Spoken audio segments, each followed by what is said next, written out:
Sérgio Massa, Javier Milei, peronismo, kirchnerismo e anarcocapitalismo.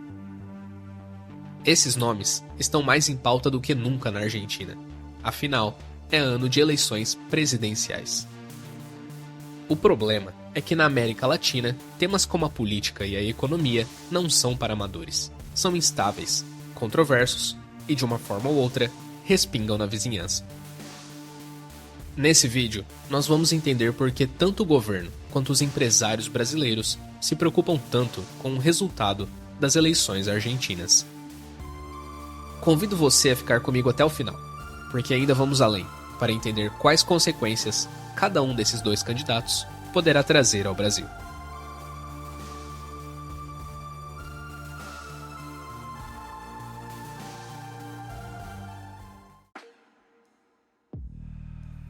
Além da maior população e da maior economia, muitos olham para o mapa e enxergam no Brasil um líder quase que inevitável para a América do Sul. Se trocarmos a palavra população por mercado consumidor, economia por diversificação de receita e geografia por projeção de poder, de fato, temos os meios necessários para assumir esse papel na região. Acontece que isso nem sempre foi assim. Aliás, se perguntarmos para qualquer país vizinho hoje, dificilmente vão dizer que se sentem representados pelo Brasil em qualquer coisa. Mais do que picos e quedas, o sentimento generalizado na América do Sul hoje é o de que vivemos num eterno loop de estagnação. Portanto, num continente de futuro questionável, a balança de poder vai naturalmente tender ao país maior, e não porque ele está ativamente trabalhando para que isso aconteça. Por outro lado, pessoal, se as contas começarem a fechar pela região, o único país com capacidade populacional, territorial e econômica para desafiar essa realidade é a Argentina. Eu vou te explicar o porquê. Para você ter uma ideia, a Argentina é o segundo maior país da América do Sul, da América Latina e o oitavo maior país do mundo. Já nas relações bilaterais Brasil e Argentina, a história é rica em exemplos. Veja só a Bacia do Prata, um conglomerado hidrográfico com rios que se estendem desde o Mato Grosso, em Minas Gerais, até o litoral de Buenos Aires. Para dois países essencialmente exportadores, a conquista dessas vias não só pode baratear o escoamento de mercadorias no Atlântico, como também dar um cheque-mate na concorrência. Inclusive, foi nessa região que Portugal e Espanha disputaram a colônia do Sacramento, e foi ali que a Argentina e Brasil entraram em guerra pelo território que hoje se conhece como Uruguai. A remota ilha brasileira de Trindade também já foi reivindicada pelos argentinos no século XX. Além do fato que na década de 1980, Brasil e Argentina preocuparam o mundo ao entrarem numa competição de programas nucleares. De fato, muitas críticas políticas e comerciais podem ser atreladas ao Mercosul, mas talvez um dos seus maiores trunfos tenha sido colocar os dois grandes do continente sentados no mesmo lado da mesa. O problema é que hoje, infelizmente, Buenos Aires enfrenta uma verdadeira hiperinflação. A falta de dólares na economia e as dívidas internacionais se tornam cada vez mais impagáveis. Eu vou deixar para você lá na tela final o nosso vídeo dos BRICS, onde eu mostro como esse grupo de países, principalmente a China, pode ser uma luz no fim do túnel da economia peronista. Enquanto isso, na esfera privada, mesmo que sejamos competidores em commodities como a carne, o milho e a soja, a integração aduaneira oferecida pelo Mercosul é algo positivo. Grandes empresas brasileiras, como a Suzano, do ramo da celulose, e a WEG, do ramo industrial, se instalaram na Argentina.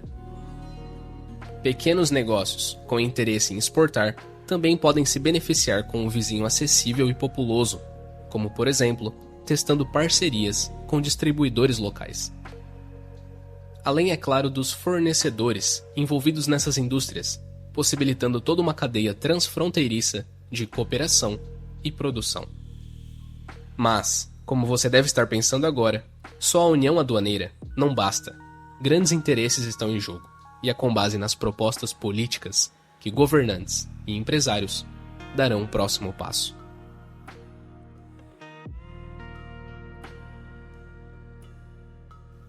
Em primeiro lugar, temos Sérgio Massa, que saiu do primeiro turno com 36% dos votos. Eu imagino que você tenha visto que se trata nada mais, nada menos do que o atual ministro da Economia da Argentina, o que é, no mínimo, curioso. E como ministro do atual presidente Alberto Fernandes, Massa representaria a continuação das políticas de esquerda na Argentina, herdadas de figuras como Perón e o casal Kirchner. Em 2022, os investimentos chineses na Argentina somaram 1,34 bilhão de dólares, os maiores em toda a América Latina. Portanto, com uma evidente aproximação de interesses econômicos e geopolíticos, Massa até brincou em Pequim que o país deveria mudar o seu nome para Argentina. E como vimos antes, pessoal, com ele no poder, na perspectiva governamental, podemos deduzir que a Argentina ainda vai pisar em ovos por algum tempo, mantendo a balança de poder ainda para o lado brasileiro. Na perspectiva privada, empresas brasileiras podem se beneficiar de uma moeda argentina desvalorizada para produzir e exportar localmente, contanto que o negócio possua margens confortáveis para aguentar os impostos. No segundo lugar, com 30% dos votos no primeiro turno, temos Javier Milei, representante da direita e um autoproclamado anarcocapitalista.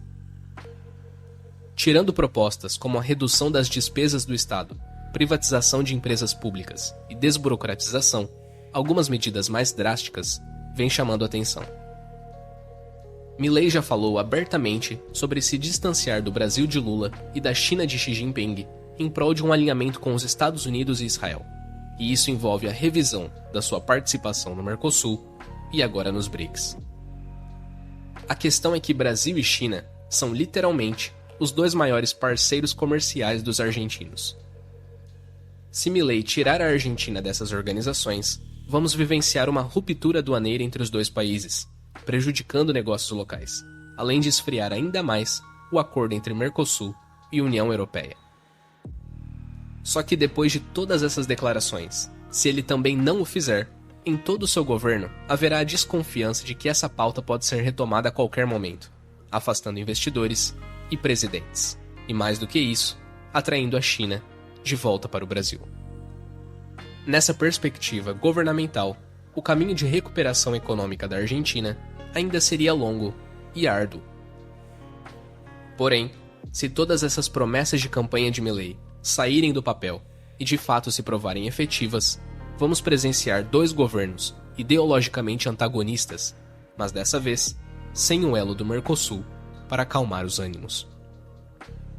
Pessoal, começando por hoje, para cada vídeo que eu lançar aqui no canal, eu vou recomendar 3 livros complementares ao tema. É só dar uma olhada aqui embaixo na descrição. E como prometido, segue aqui o vídeo dos BRICS como sugestão. Eu te convido também a se inscrever aqui nesse botão aparecendo na tela e me acompanhar nessa trajetória. Muito obrigado a todos e até breve.